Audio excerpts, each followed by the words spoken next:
Hi, I'm Lou with another episode of My Car Story, and today we're out of Carlisle, Pennsylvania at the Ford Nationals, and I found you a great unique Mercury. I'm with Steve. Steve, what did you bring today? I brought a 1973 Mercury Montego GT. How many of these do you see? Not too many. They only made them 2 years, in 1972 and 1973. They made about 5,000 each year, so there's not a lot out there. Most of them kind of rusted away. Let's take a look at our featured attraction. All right. So here is our Mercury Montego GT. Now, wonderful styling with the car. Right off the bat, you could see that arch coming off the back, but I want to, of course, focus on the front.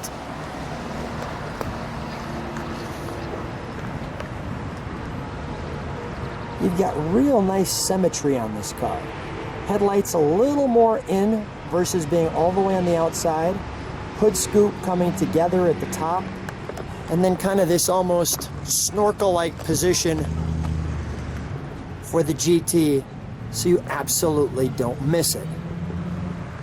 And Steve, the nice thing about your car that I can recall, even in the day, is I don't remember this car. So when I saw it, I was like, this thing is fantastic.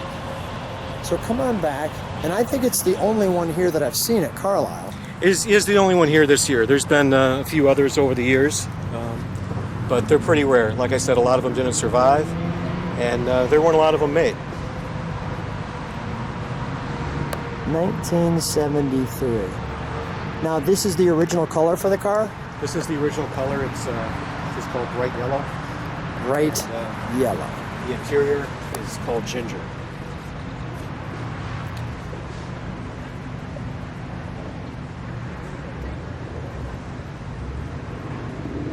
Like the rims.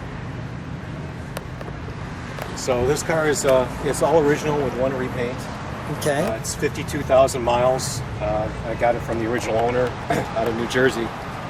And the only thing that's been changed on it is the wheels and tires. Nice slope back, right? Yeah, it's also the sister car, the Torino Fastback of the same year. Although none of the body parts interchange with the Torino. These are all unique. Yeah, this looks a little different. Now, from here, I just want to show we do have some trunk treats, but we got some nice stuff right here for you to see.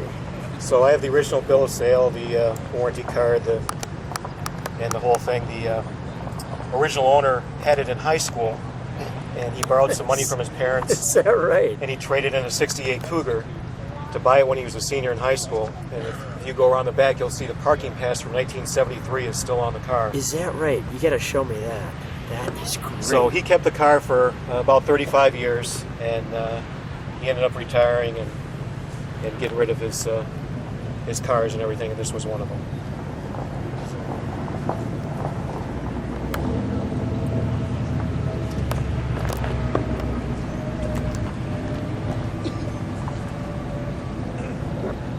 And again, there's about 4,000 or 4,000 to 5,000 cars made each year for 72 and 73. According to the Marty report, 4,464 of these were made in 1973, and this is one of 923 with the 351 Cobra jet. Let's take a look at the trunk treats, shall we? Oh, show me that. Yeah. So this is the stickers from the high school. The high school parking lot in 1973.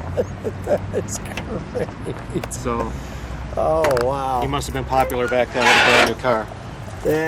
He's the man. And that's an ad from 1972 when the Montego GT first came out. I love all the original time period correct ads.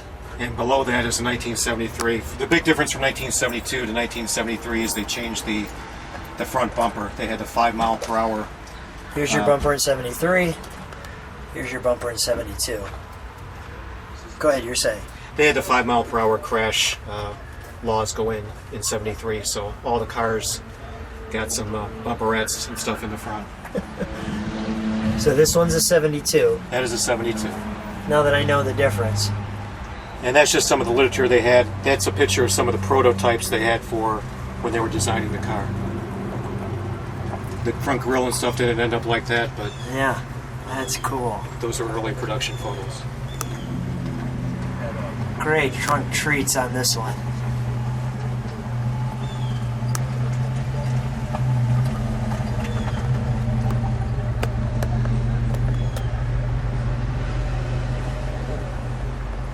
Cyclone performance option.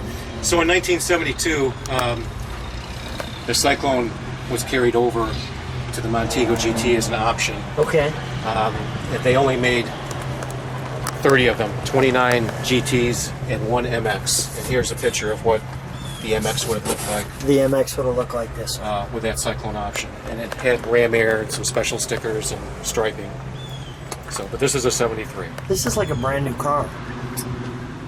I mean, It was well taken care of. It's only driven sparingly, and like I said, great. 1 repaint. that looks fantastic. May I open the door? May I open it? Go ahead. Thank you.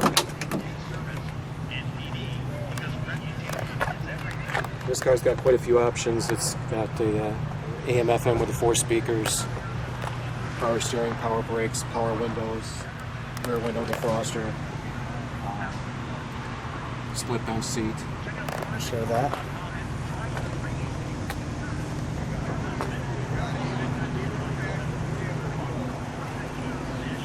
Oh, that's wonderful. Absolutely wonderful. Here's your build information. Well, entry venting. Lots of room in the back. And because it's a Mercury, I see we got power windows back there. Yes. Lots of nice. It's pretty comfortable going down the highway, Lou. It's like driving your living room couch. With a little horsepower. Yeah. The temperature air conditioning right there. I like that they have a tack. That's a nice option. That's got to be part of the GT package. Yeah, TAC, and they had different lighting groups and stuff, all part of the GT package.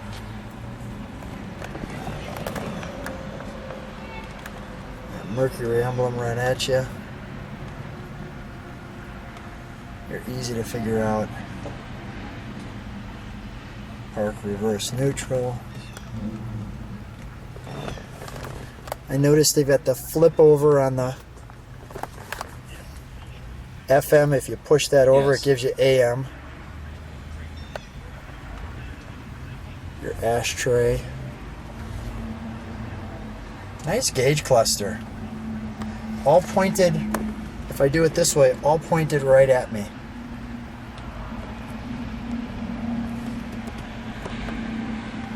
Which is nice. A lot of the interior parts, including the gauges, they're the same as the Torino of that year. So, You know what I like that they did too is they added that little GT on the end of Montego in your little plate there. The car looks spectacular. Let's take a look under the hood, shall we?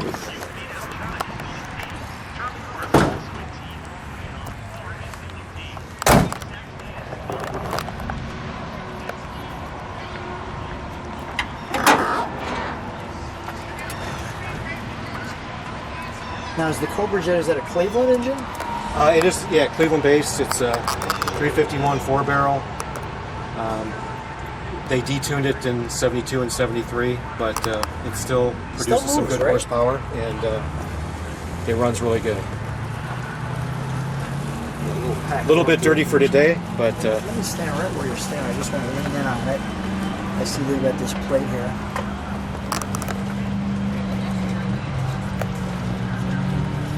Steve, these might be the first time you see these up close. It'll be across your whole computer screen.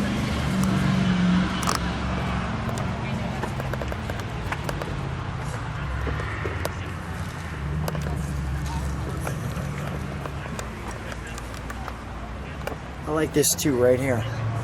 Little air vent. All right, yeah, let's. this is just the way the factory came. It's got the factory Exactly. carburetor. It's the way I like it.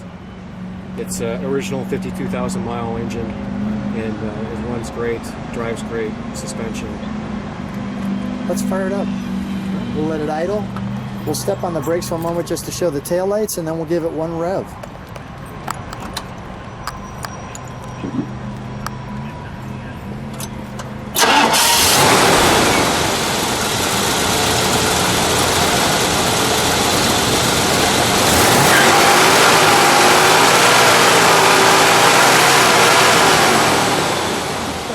get that little exhaust. No. Steve's got no problem with the gas. Steve, you can step on the brakes one moment. There we go. All right. Let me let it idle for a moment. Let me just listen to that. You can take your foot off the brake and just let it idle. Did you do anything to the exhaust? Did you do anything to the exhaust? Really? The tips are original exhaust. That's got a nice sound.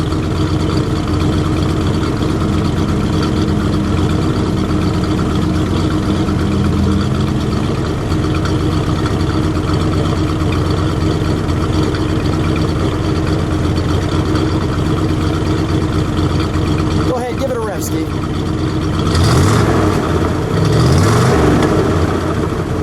One more good one. Nice. A little fire breathing. Come on out. We'll shut that down. If people like what they see, subscribe to the channel, hit the bell, tell them if they like it. Steve, what's the reaction when you're driving this? Usually it gets a good reaction, and it's not too many people remember these cars because they didn't see a lot of them even back in the day. But it's amazing the younger people that come up and ask what it is and what year it was made. Do they know what it is? Or? But they're on their cell phones and they're videotaping it as they're driving down the highway, and so so it gets a lot of attention.